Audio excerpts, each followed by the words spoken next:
We're on the sidelines of the Global Islamic Economy Summit in Dubai. I'm delighted to be joined by Dr. Adnan Chilwan, Group CEO of Dubai Islamic Bank. Many thanks for talking with Reuters.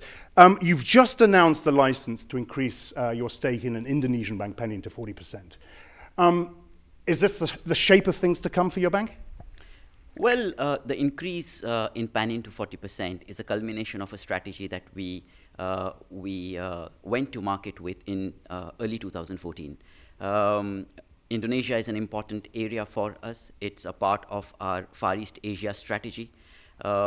Increase in Penin to 40% is the maximum allowable limit that a foreign institution can hold in Indonesia. It clearly gives us what we call significant shareholder status. It allows us to control the bank, and it allows us to focus on an area which has far potential within the Islamic finance. Of course, others are getting out of Indonesia, are getting out of Kenya, are getting out of India. Why are you going in when they get out? Do you see an opportunity that they don't? Well, if you want to have something you haven't, you have to do something that you've not. Clearly, I think a lot of players focus on low-hanging fruits. For us, it's a medium to long-term game strategy. We feel that the potential in some of the countries like Indonesia, Kenya, or India is far outweighs the ability for some of them to just go and get easy wins. For us, particularly, and I think, Axel, the idea is very simple. In some of these countries, if you just sell lollipops, you'll become a billionaire. Right? So the sheer market dynamics and demographics in this country, particularly in Indonesia, allows us to make sure that we can set up shop and take it forward. Where else can we see your bank going in the next 12 to 18 months? I think we've made our ambitions very clear in terms of East Africa. What we want to do is, sitting in Dubai, we want to be the corridor that connects East Africa. Africa is a very important continent these days. We want to connect Africa and Far East Asia, sitting here in Dubai.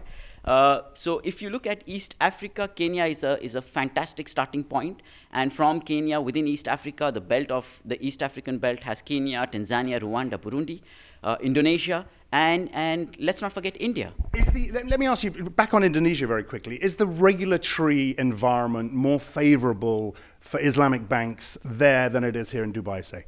Well, in Indonesia, there are Islamic banks that exist. But given the population of Indonesia and given the overbanked Indonesian banking market, Islamic banking or Islamic finance has only penetrated 5%. So yes, regulatory setup in Indonesia is still evolving. But players like us would ensure that it allows the regulator to work closely with Islamic financial institutions and try and take the industry forward. Bigger picture, the oil price, the global slowdown, lift-off coming, great uncertainty in the US, of course. How is the environment for your bank and your peers right now? Well, listen, oil is a much talked about topic, right? And the low oil prices and the volatility in oil prices is something that we've witnessed half a decade ago. So this is not new. Having said that, I think what one should also understand is the staying power of some of these OPEC countries. And staying power is important to gauge because that's the power that keeps you running in business. The prices of oil is a function of demand and supply is in the hand of some of these OPEC countries. You're not worried? No, we are not worried. Okay. Let me ask you a final question. And I'm going to give you a little bit of a heads up because we're on a panel together in an hour or so. I want to look at the market in general for Islamic banks. And I wonder when you think this sector is going to become more than a new, exciting niche sector, when it's really going to break out into the mainstream, when you're really going to show the differences between Islamic banks and conventional banks? I think in the past, what we've been doing is we've tried to show differences between Islamic banks and conventional banks. I think that's where the script has gone wrong. In my opinion, I think if you want Islamic finance and Islamic economic sectors to boom, you've got to make sure that you are targeting all, and it's just not a niche. Today, the growing awareness in the market for Islamic finance is far more than what it was. Actually, let's not forget, this is a 40-year-old industry, right? So I think let's walk before we run. We are comparing ourselves with an industry which is 400 years old. So I think we need to slow down a little.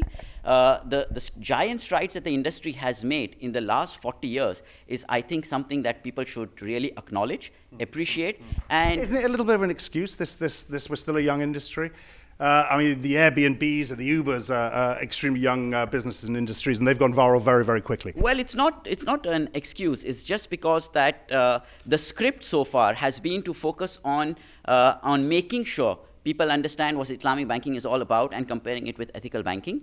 I think if you want to travel from Dubai to Heathrow, you're not going to go to the travel agent and ask for an airline which is safe. Right.